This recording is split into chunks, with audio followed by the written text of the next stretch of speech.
You don't need your sunglasses, do you? You what, sorry? Put the light on it, so you can see it. Oh, is that better? No, it's fine. Good.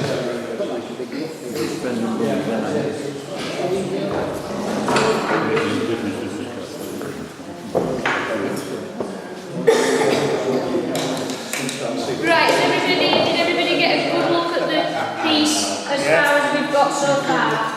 Good stuff. So, if you have ended up turning into your spigots and you need to re-establish them, put them back between original centres and then you can put your spigots back on. We don't need to do that today. See you later, guys. So we can get that into the chuck now. If you do mount it on centres, by the way, just a word of warning, it's really easy because you put it between centres. I know that this sounds daft, but I would recommend that once you've done your off-centre bit, you then put it between centres and you put your spigot straight on. Don't take it off the lathe and have a break like we have today, because if you do, and you put it back between centres, go and have a cup of tea and come back to it and you switch lathe on. I've done it about 3 times and I've trued it up again because I've turned it on and thought, oh, that's not right, zapped it all off and then you've no triangle. So I don't take a break in between that point. So I need to take this spigot off because we've got... yeah, it is. To be honest, I don't need it on. Right. I can cope without. I think You can see better, right? See better. Is that right? Yeah. Right, that's fine. So we've got 3 quite large holes in the end from the revolving centre, so we need to put a new spigot on here because otherwise when we turn the lid off at the end we're going to be factoring that in and we could end up with a lid with holes in. So that's going to be my first job to get rid of that. So is everybody happy with the workings out? Yes. They're going now. And as I say, it's written down on there should you need it. So I'm just going to use a 1/4 inch ball gouge. We can get some speed on here now.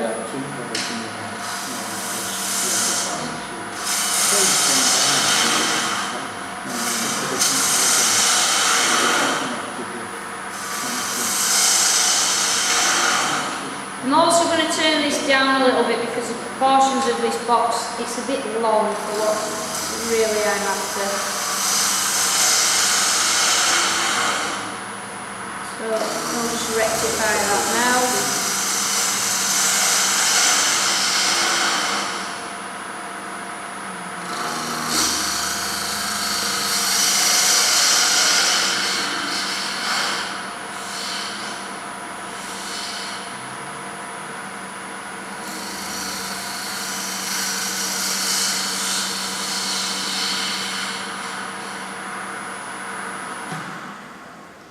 And then we can put our spigot back on this end. That's a much better proportion.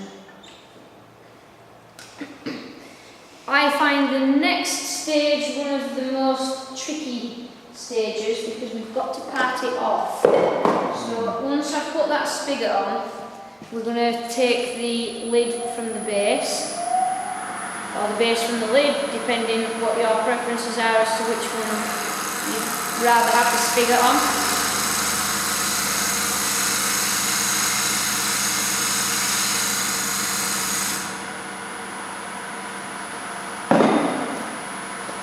So we've got a knot in this, so I'm going to go slightly above that and keep that knot. When I put it on the lathe originally, it's gone in diagonally into the wood, and I was hoping to keep the knot in the top section as a bit of a feature, but it's now slap bang in the middle. Now we've turned it down a little bit. So unfortunately, that's not going to. We're going to lose that, which is a bit of a shame.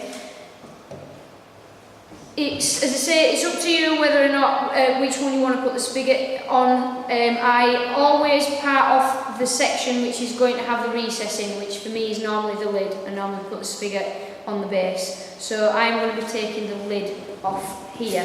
Now the reason why it's a bit tricky parting off is because when I part off naturally, because you're taking a cut and a relief cut, I don't know whether you guys find it, but as you get further into the wood, your cut seems to narrow and narrow, especially if you've lost the tips on your parting chisel. It just tends to chamfer inwards. So I tend to part off and push out at an angle. So instead of going straight on, I just have a little bit of an angle on there to keep that cut open. I can't do that on this because if we have the tool at an angle, we're going to knock off the edges, the corners, and if we touch them, you'll get a lot of breakout. It's not salvageable really. So it's a little bit frustrating. I'm just going to give that while we're at a very, very, very quick sand. Lime and sycamore sand quite well by hand. So this is just some 1/80 of it, just to get us started.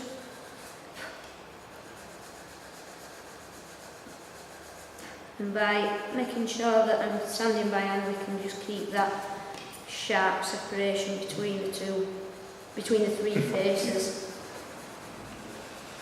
It'll just give you a better idea.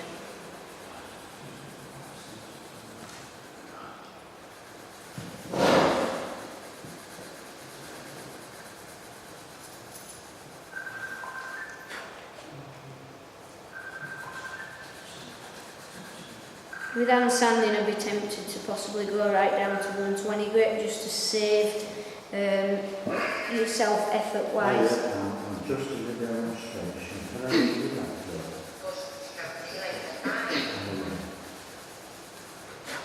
So it's a bit of something. So,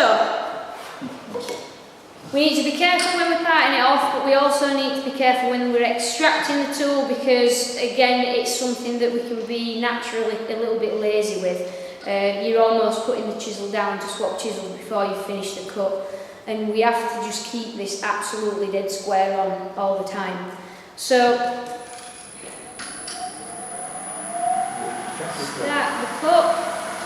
Very, very gently apply the chisel, and I make this first cut right into the solid timber and extract it.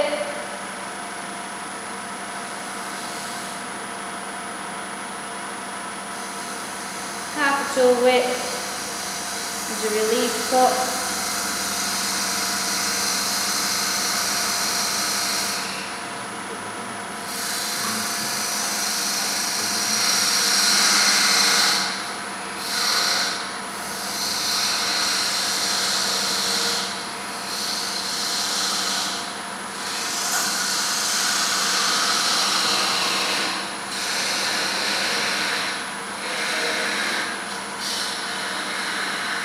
Another habit I have when I'm parting things off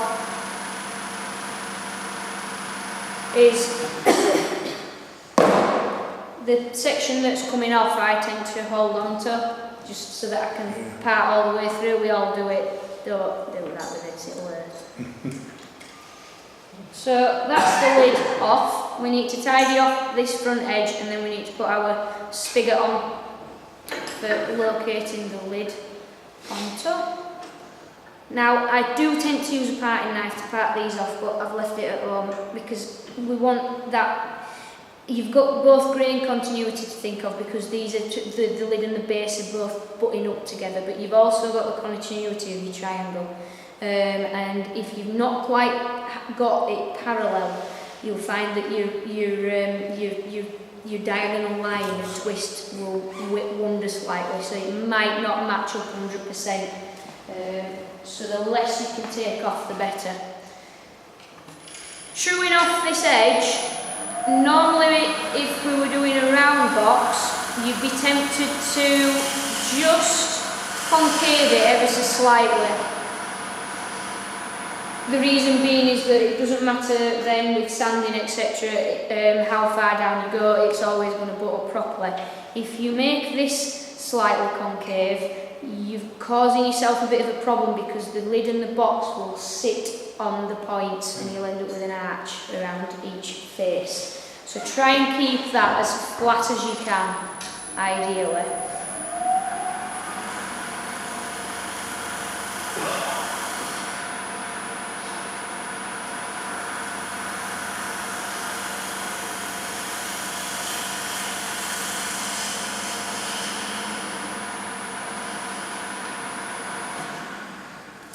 So I don't want to take a lot off, that should be just about enough. Come round then and cut our spigot.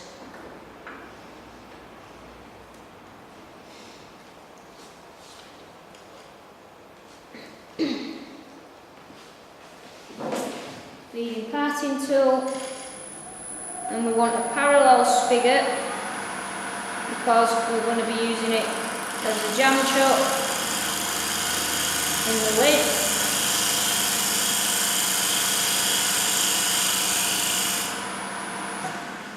And this is where you'll see now whether or not we've made our triangle even. We're not far off. Something to bear in mind, don't make your spigot, that there's not a lot of room between the outer edge of this and the spigot, and we're cutting a recess for the lid. So you'll end up with less than 1 mil that's at the side, so that is way too big. We need to reduce that so that there's a bit of chunk on that side, because when we reach up the lid, we're going to be holding it on expansion in the jaws of the chuck. So we want to make sure we're not going to blow the sides out.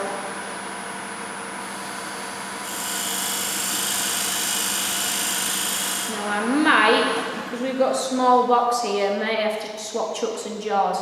I might have to put mine on, but it might just fit. So that's not bad. We've got about 1/4 inch there. That's far better. And we've not got any checks. That might be a problem. We'll find out anyway. So I'm happy with that. So we can now hollow the box section out.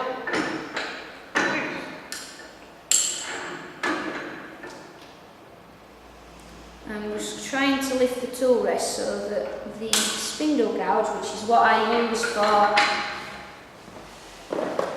hollowing, is dead in the centre of the piece. And I always hollow with the spindle gouge to begin with. It's really, really fast and it removes a lot of timber, so it saves messing about. So make sure that the tool rest is lifted so that the point's right in the middle of the point of the wood. I've twisted the tool so that the angle of that flute is 45 degrees towards me. And because we've got a fingernail profile on the chisel, at 45 degrees the bevel will still be rubbing at that cut, so it won't dig in. Your key points are, don't lift or drop your handle and don't twist that flute. You can pivot it horizontally, that's fine, and that will allow you to undercut if you need to. But we want to try and keep it as still as possible. And it's a similar thing to like your long hole boring kits and stuff like that. It's a similar kind of thing. Now that just needs lifting a tad, it's just a little bit lower. You don't need to turn the speed down. You don't need any sort of precautions like that really. You can just start cutting.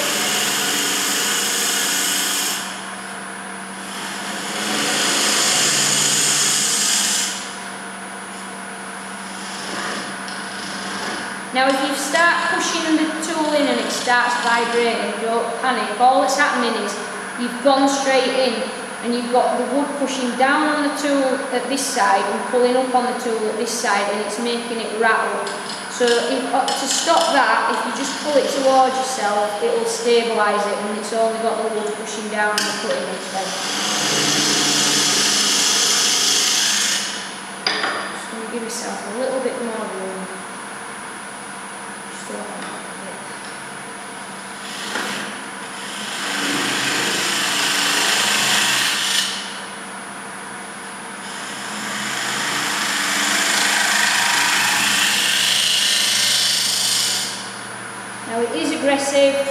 will cause tear out all this cut.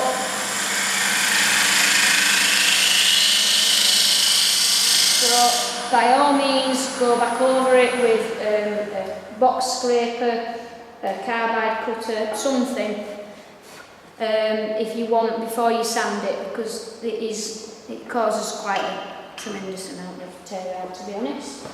So I'm just going to, I use carbide cutters for stuff like this. I'm not a fan of scrapers. Each to their own. So I'm taking a light cut with this, just to try and relieve some of that tear out, so that when we go to sand it, we're not having to go right down to something like 40 grit or a house brick or something like that. What we've got to have. Because when it's as rough as that, you might as well. Fillers. So quickly zap around with that. I haven't trimmed off the front again yet, because I like to try and keep that edge crisp, and when you sand you tend to round things over. So this allows me to sand the inside, and it doesn't matter if the abrasive wraps around that front edge. I'm going to tidy it up a little bit afterwards. But that, again, it's personal preference, it's not the end of the world if it does. I'm just going to go at 240, 180 and 240. That'll do us. And then I'm just going to take that edge off.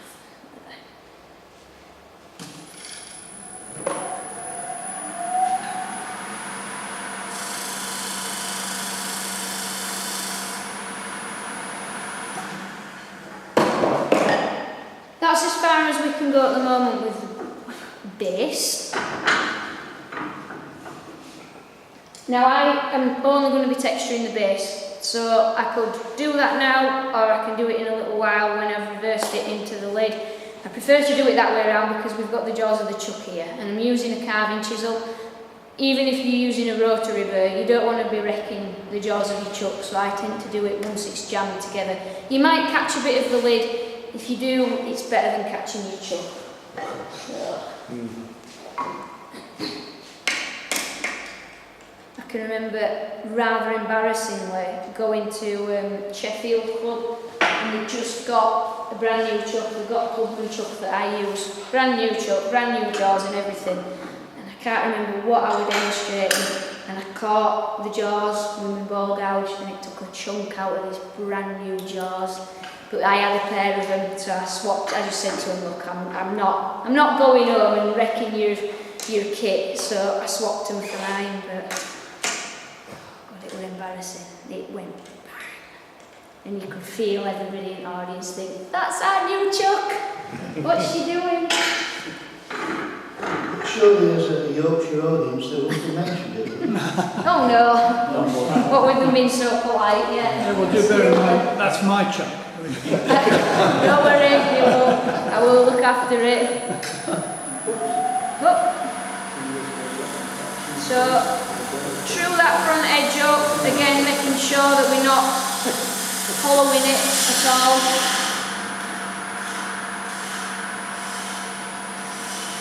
And then jam chuck to fit the base in so that we can turn off the underside of the base.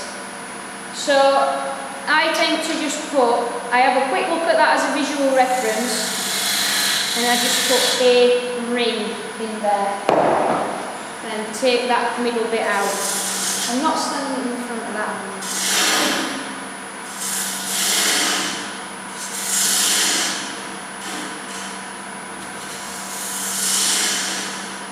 And what that does is it gives me a good visual reference to start forming this jam chuck. Lime is excellent for making jam chucks, and any scrap bits of lime that you get, any little bits, keep hold of them, because it's just the properties of lime are it's quite It's quite close grained, which is why it's good for carving, but it's got a pliability to it, so it's also got quite a forgiving nature. So it's excellent for jam chucks because it's just got that bit of give, and it lets you get a very, very tight fit. Whereas I've done things like ash boxes and oak boxes, and you jam them together and you can't get them apart because you've got to get them so tight and there's no give in the grain, and I've had problems loads of times with that. So it's fantastic for making jam chucks with this and any other wood, and it's brilliant for making them completely out of line. So I've got a visual reference there. I can see that that's miles too small, but that is intentional to begin with. There is no better way to fit a jam chuck than trial and error. There really isn't. You've got to be patient. It's awful sometimes when you're demoing, and I've learned to just kind of step back a bit from it. You've just got to do it till it's correct. Otherwise, it won't fit, and you've got to start again.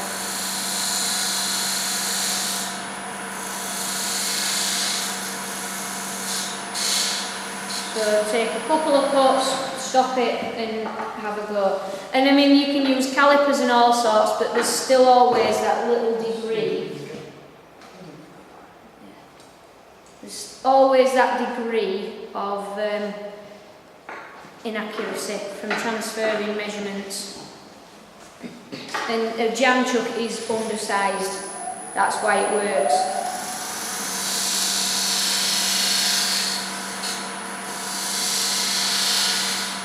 Another couple of cuts, and to be honest, jam chucks are very, very useful because we've all made boxes and bowls and all sorts of things, and you come to remount it on the chuck and you've cut it just too small for your jaws or just too big for your jaws, so then it ends up just being put on a shelf and left or chucked in fire or whatever.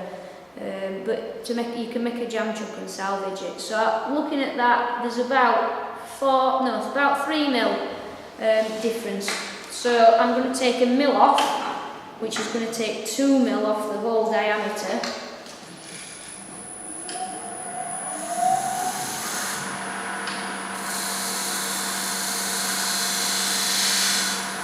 Again, I'm making this recess parallel. We don't want this dovetailed. We want it parallel because a jam chuck doesn't work if you dovetail it. It's only going to be holding on at the widest point, which if it moves slightly, it will let go. You'll lose the chucking capabilities.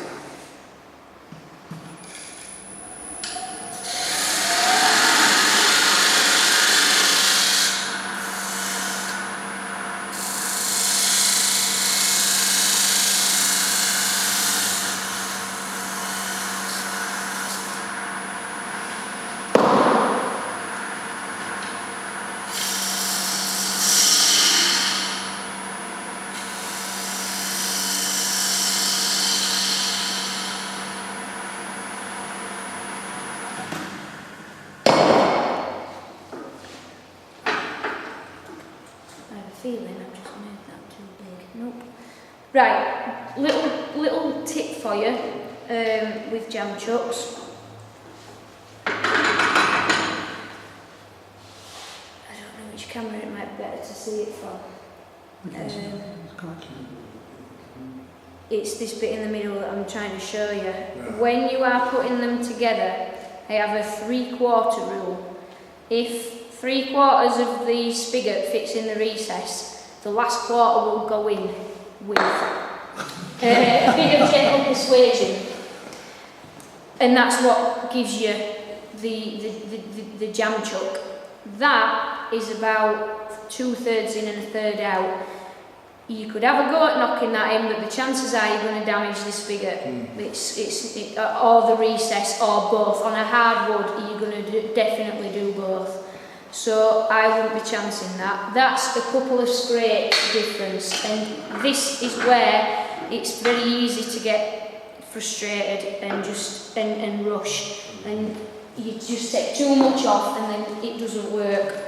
So a bit of patience. I'm scraping with the edge of the tool. I'm not trying to take a cut. So that's all I'm going to do. It might still not fit, it might, we'll see. Now with lime, yeah, so that's spot on.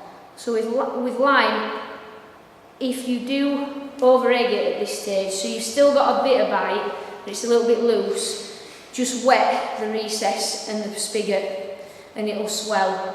When you wet it, you need to put it together quite rapidly and leave it a few minutes to do its thing, and it will swell, and you can sometimes salvage your jam chuck with that. So I'm going to put the side in that's got the knot first, because I don't want to be putting the stress on that.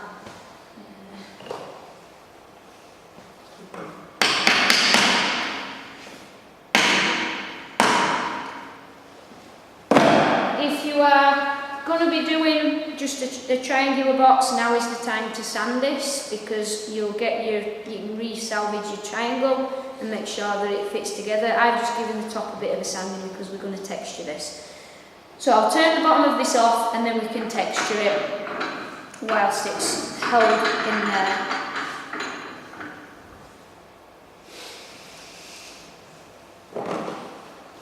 It's been held by a jam chuck, so don't go mad, don't apply loads of pressure, without it will pop. And if you start to hear a tiny little sort of chirrup sound, that is the spigot moving in the recess slightly.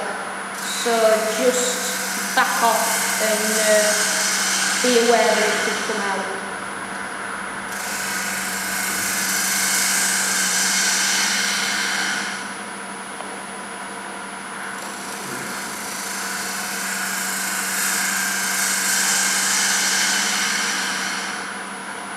Now I'm being careful to try and keep the edges flat of this up till we get to solid wood, and then I can slightly make it concave.